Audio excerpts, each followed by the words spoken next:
5 horas y 30 minutos de la madrugada del 24 de febrero del 2022. Los canales de televisión rusos muestran un mensaje del presidente de la Federación Rusa, Vladimir Putin, anunciando el comienzo de la invasión de Ucrania. Encabezando la invasión, tropas navales motorizadas y aerotransportadas, entre otras unidades, y atacando desde multitud de frentes, pretenderán subyugar a la nación ucraniana en una operación relámpago de en solo unos días. Como principal uniformidad, a excepción de cuerpos de operaciones especiales o Guardia Nacional y voluntarios, portarán el camuflaje símbolo de la nueva Rusia de Putin desde principios de los 2000, el camuflaje Flora Digital o MR ruso. Pero algo grave pasaría tras un tiempo de uso, donde empezarían a adoptar el famoso y superpopular camuflaje estadounidense Multicam. ¿Qué fue lo que ocurrió? ¿Qué llevó a unas fuerzas armadas y a una nación cada vez más ferviente de nacionalismo a adoptar el camuflaje de su principal enemigo y rival internacional? Vamos a analizarlo. Pero eso sí, antes de analizar las causas y motivos de la supresión en buena parte del camuflaje Flora Digital en Ucrania, tenemos que entender la historia detrás de este camuflaje y el motivo de su adopción en la Rusia de Putin. Primeramente, nos tenemos que remontar a la Guerra Fría, y es que después de la Segunda Guerra Mundial, en cuanto a tema de camuflajes, además del bloque soviético y Pacto de Varsovia, o el bloque occidental y OTAN, encontrábamos también diferencias en cómo se camuflaban ambas facciones, por así decirlo. Mientras en Occidente era común el uso de no camuflajes, sobre todo por la doctrina estadounidense, es decir, la parte que más pesaba en la alianza y arrastraba al resto de países OTAN a un uso similar, como por ejemplo el propio Estados Unidos con su Ranger Green, o países centroeuropeos como Alemania, Austria u Holanda con alguna otra clase de verde oliva como el actual conocido como RAL 7013, y a excepciones como el M81 Woodland, donde sí que es cierto que a mediados y finales de los 80 se empieza a popularizar, el bloque soviético era la principal facción que hacía un uso más intensivo de los camuflajes, a excepción de sus colores sólidos y de diferentes tipos de camuflajes conocidos como cubreuniformes.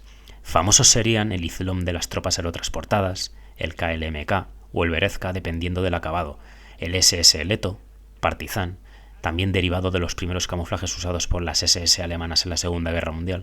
En definitiva, había un conjunto enorme de camuflajes a disposición soviética y de los miembros del Pacto de Varsovia, que en muchos casos también tenían los suyos propios, que hacía que en Occidente y en la OTAN, a excepción ya del final de la Guerra Fría, los países se decantaran más por los colores sólidos, como los expuestos anteriormente, ¿no? Sobre todo, pues, principalmente por Estados Unidos, ¿no? El peso que tenía le daba una gran importancia. Pero todo cambió en los años 90, y es que el 26 de diciembre de 1991, la bandera roja con la hoz y el martillo se retira del Kremlin. Rusia entraba en una nueva era, y las Fuerzas Armadas serían la representación de esta era. Durante los años 90, Rusia introdujo el camuflaje VSR-93, como primer paso en unificar todo el conjunto de camuflajes de la Unión Soviética. Famoso sería este camuflaje durante las guerras chechenas, junto con el camuflaje Flora, una evolución del anterior VSR que daba continuidad, y es que estos camuflajes fueron una respuesta a las uniformidades que se venían adoptando en diferentes países de la OTAN, en especial al ya muy popular M81 Woodland estadounidense, que como el monocolor Ranger Green empezaba a ser la tendencia mundial en la nueva moda de camuflajes. Pero los anteriores camuflajes no bastaban, aunque si bien el VSR-93 o el Flora suponían una unificación o un intento de dotar a las fuerzas rusas con un solo uniforme a diferencia de usar múltiples uniformidades camufladas, como en los años 70 y 80, y en las guerras chechenas supuso una mayor cohesión a nivel visual y logístico.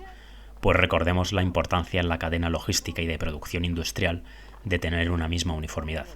Con la llegada de los años 2000 y tras la victoria en la Segunda Guerra Chechena, Rusia emprendía una serie de reformas en sus fuerzas armadas que evidentemente afectaban también al camuflaje usado, y así en el año 2008 sus fuerzas armadas adoptaron el MR, o también denominado Flora Digital. El objetivo era evidente, unificar todos los camuflajes tanto de la Guerra Fría como los iniciales de las primeras etapas de la Federación Rusa, y para su desarrollo la inspiración fue clara.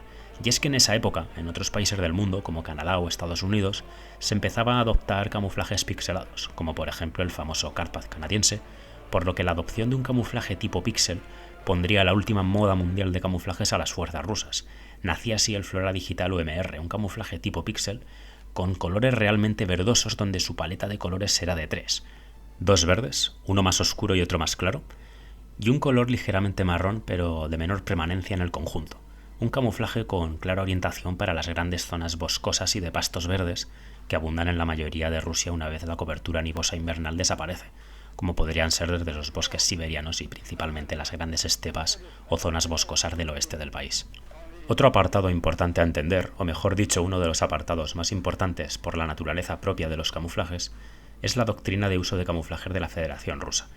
Desde la época soviética, cuando utilizaban un color caqui, por ejemplo, véase los uniformes M43, normalmente tenían una doble táctica o una doble estrategia asociada al uso de la uniformidad, y es que se usara el camuflaje buena parte del año, pero en época invernal, debido a la abundancia de cobertura nivosa en gran parte de Rusia, a excepción de zonas del sur como puede ser toda la zona limítrofe con Ucrania, zonas de Chechenia, Dagestán, utilizaran un cubre uniforme blanco o moteado como el famoso blot soviético, el cual podemos apreciar en las campañas invernales.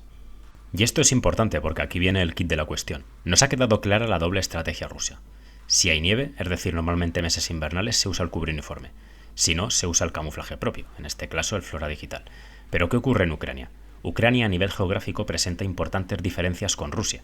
Si bien en determinadas zonas más al norte como Kiev o Kharkov, en determinadas ocasiones la cobertura nivosa puede durar semanas, lo normal es que esta cobertura sea mucho menor que la que suele haber en Rusia, debido ya bien a su mayor latitud o a su mayor proximidad con el congelador siberiano. Y aquí, amigos, está la clave. Al comienzo de la invasión, salvo contadas nevadas que tampoco justifican un cambio al cubre uniforme, el terreno está al descubierto en Ucrania, y el terreno ucraniano en invierno no es mayoritariamente verde, es lo contrario. Suelen abundar los colores pardos, amarillentos o marrones propios de una estepa invernal con la vegetación seca por el frío, algo que precisamente, por ejemplo, influyó en que Ucrania en el 2014 adoptara el camuflaje MM14 Pixel, con abundantes colores pardos, un camuflaje con claros tintes a su uso en esta época del año donde los colores más verdosos, inclusive por poner un ejemplo sencillo, un M81 Woodland, podrían ser demasiado verdosos o destacar en el fondo más pardo marrón amarillento del entorno invernal de Ucrania. Como apunte, y es algo bastante interesante, es que el alto mando ruso no tenía por qué variar. Al fin y al cabo, recordemos que en el 2014, cuando invaden Crimea y el este del Donbass, sus soldados portan el camuflaje Flora Digital, y recordemos que esto es también en el invierno e inicios de primavera. Es decir, las condiciones geográficas y climáticas son realmente similares a lo que se encontrarían en febrero del 2022. Y en el 2014 las operaciones son todo un éxito. Y esto tal vez es parte del problema. Esa confianza propia de hace unos años, haber ido con tu material y haber triunfado, pudo dar una sensación de falsa seguridad o fe ciega en todo el equipamiento ruso, incluido el camuflaje elegido. Con todo esto en mente y teniendo los éxitos del 2014 en Crimea y 2015 en el este del Donbass, las Fuerzas Armadas rusas inician su ofensiva en febrero del 22, portando en su mayoría el Flora Digital. Pero los problemas empezaron a llegar muy pronto. Y es que los soldados rusos con este camuflaje en el entorno ucraniano estepario eran auténticas dianas móviles para los soldados ucranianos que, portando el MM14 o el Multican estadounidense, luchaban con una importante ventaja. Y con esto no tardaron en llegar, tras unos meses de invasión, enormes quejas respecto al rendimiento de este camuflaje.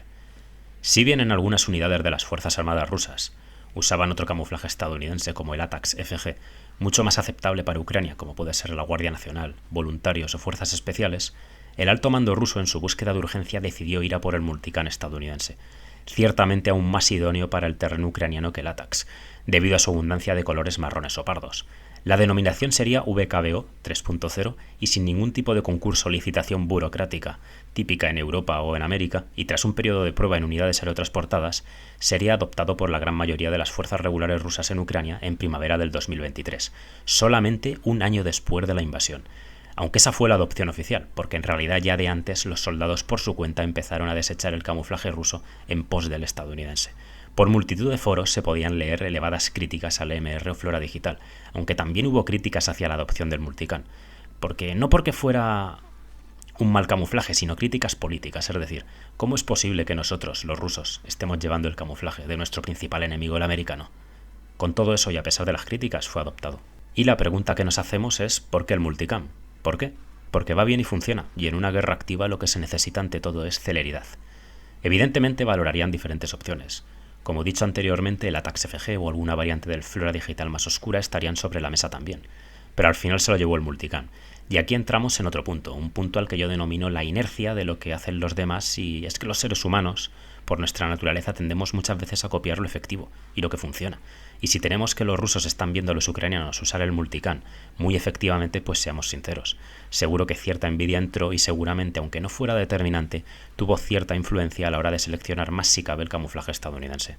Con posterioridad a la adopción del Multican estadounidense por las fuerzas rusas, el Flora Digital adquirió un papel mucho más secundario en unidades de segunda línea, o más débiles debido a la gran cantidad de stocks presentes en los años anteriores a su retirada de las unidades de primera línea. Cabe recordar, y aquí hay que hacer un paréntesis, que oficialmente y lo digo entre comillas, el Flora Digital, como vemos en los desfiles del 9 de mayo, sigue siendo el camuflaje oficial ruso, y el VKBO el de combate en Ucrania, oficialmente, como digo. Y hasta la actualidad lo hemos visto más en unidades, por ejemplo, de Moviks, de movilizados rusos, o más recientemente en las fuerzas norcoreanas que lucharon en Kursk contra las fuerzas ucranianas en apoyo a Rusia.